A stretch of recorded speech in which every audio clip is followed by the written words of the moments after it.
Storytime. Storytime? A girl asked her teacher excitedly. Why, yes. Gather round, everyone. Today I have a very special story for all of you. The teacher waited. Everyone ready? Yes. So, once upon a time.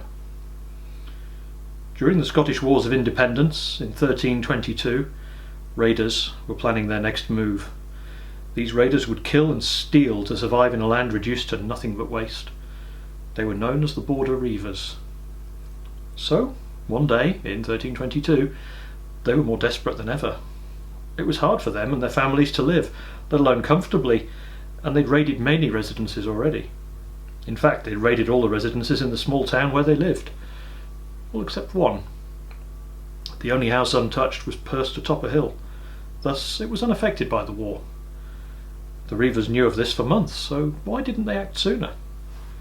Well, the number one rule of Reivers was to ensure you knew exactly who you were raiding. Accidentally raiding someone of great importance or a fellow Reiver was horrifying. No one in the village knew who lived in the house on the hill, so no one dared to try and attack. But desperate times called for desperate measures, so the Reivers decided to form a plan to raid the house on the hill. The houses at the time were built with great care to avoid and prevent such raids, much like smaller fortified castles than the houses today. The plan was for 20 Reivers to scale the wall surrounding the house from different spots, and that was about it.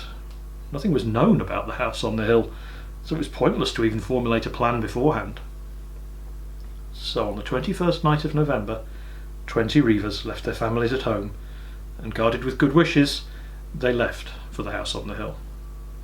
They stood in a ring around the wall, and together scaled it as fast as they could, dropping to the other side. What they saw wasn't pleasant. Surrounding the house were guards, and although there were less guards than Reivers, they were heavily armed. Not just with a borderlance like the Reivers. They were all trapped. Then what? Someone asked, riveted. Well, they desperately tried to find a way out, but it was too late. The guards closed in on them. They took the Reivers inside the house to the master of it, a woman who happened to be the richest in all the county. She told them to leave their lances and other weapons with her and leave the premises immediately. So they did.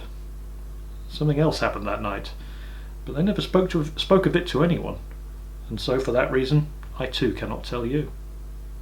That, my dears, is the story of the Border Reivers. I wonder what happened that night, someone spoke up. Don't we all? The teacher smiled. Now back to work, everyone. Story time was over for another day.